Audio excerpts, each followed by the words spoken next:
പണ്ട് സുഹൃത്ത് രാജ്യങ്ങളായി കഴിഞ്ഞിരുന്നവരാണ് ഇസ്രായേലും ഇറാനും. പിന്നീട് എങ്ങനെയാണ് ഇരുവരും ശത്രുക്കളായി മാറിയത്?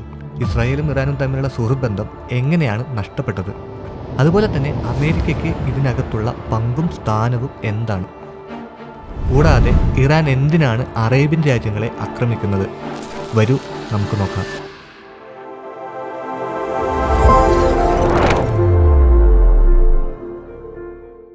ഇറാനും ഇസ്രായേലും തമ്മിലുള്ള പ്രശ്നങ്ങൾ മനസ്സിലാക്കണമെങ്കിൽ നമ്മൾ ചരിത്രം, മതം, രാഷ്ട്രീയ താൽപ്പര്യങ്ങൾ എന്നിവയെല്ലാം ഒരുമിച്ച് നോക്കിയേ മതിയാകും.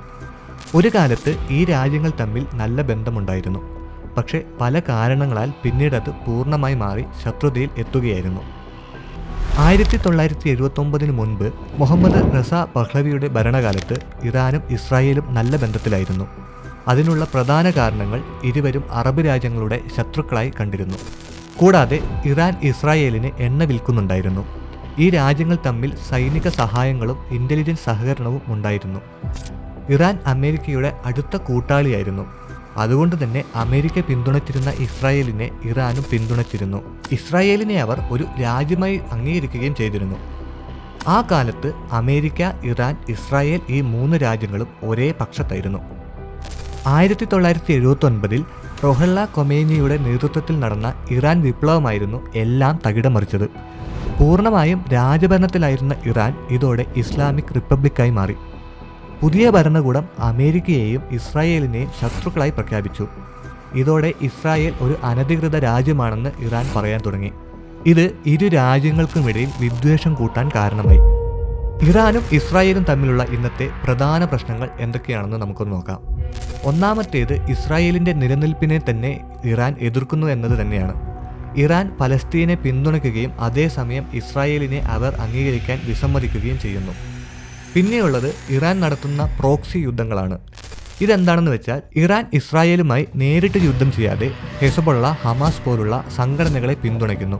ഈ ഹെസ്ബൊള്ള ആയാലും ഹമാസ് ആയാലും ഇരുവരും ഇസ്രായേലിനെതിരെ പോരാടുന്ന സംഘടനകളാണ്. ഇനിയുള്ളത് ആണവായുധ പ്രശ്നമാണ്.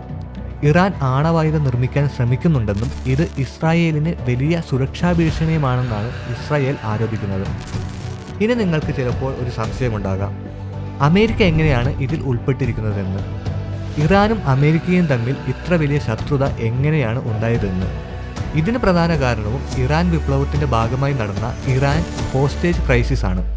അതായത് 1979 ഇറാനിലെ വിദ്യാർത്ഥികൾ ടെഹ്റാനിലെ US എംബസി ആക്രമിക്കുകയും അവിടെ നിന്ന് 52 അമേരിക്കക്കാരെ 444 ദിവസം തടവിൽ വെക്കുകയും ചെയ്തു.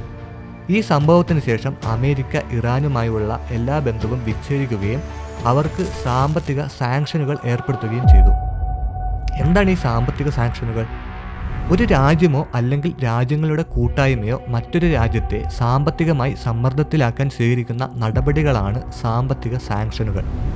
ഇതിൽ വ്യാപാര നിരോധനം, സമ്പത്ത് ഫ്രീസ് ചെയ്യൽ, ചുരുക്കി പറഞ്ഞാൽ ഒരു രാജ്യത്തെ സാമ്പത്തികമായി ഒറ്റപ്പെടുത്തിയും സമ്മർദ്ദത്തിലാക്കിയും ആ രാജ്യത്തിൻ്റെ നയം മാറ്റിക്കാൻ ഉപയോഗിക്കുന്ന നടപടിക്രമങ്ങളാണ് സാമ്പത്തിക സാങ്ഷനുകൾ.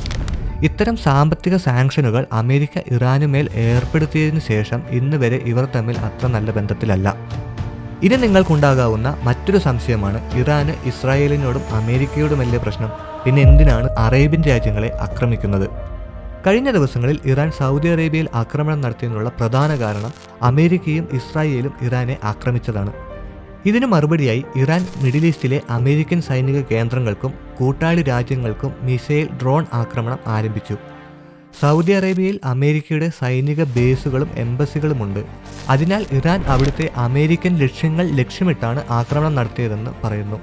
അതുപോലെ തന്നെ ലോകത്തെ എണ്ണ വിതരണത്തെ തന്നെ ബാധിക്കാൻ സാധ്യതയുള്ള സൗദിയിലെ റാസ് തനൂറ പോലെയുള്ള വലിയ എണ്ണ റിഫൈനറികൾക്കു നേരെയും ഇറാൻ ആക്രമണത്തിന് ശ്രമിച്ചു.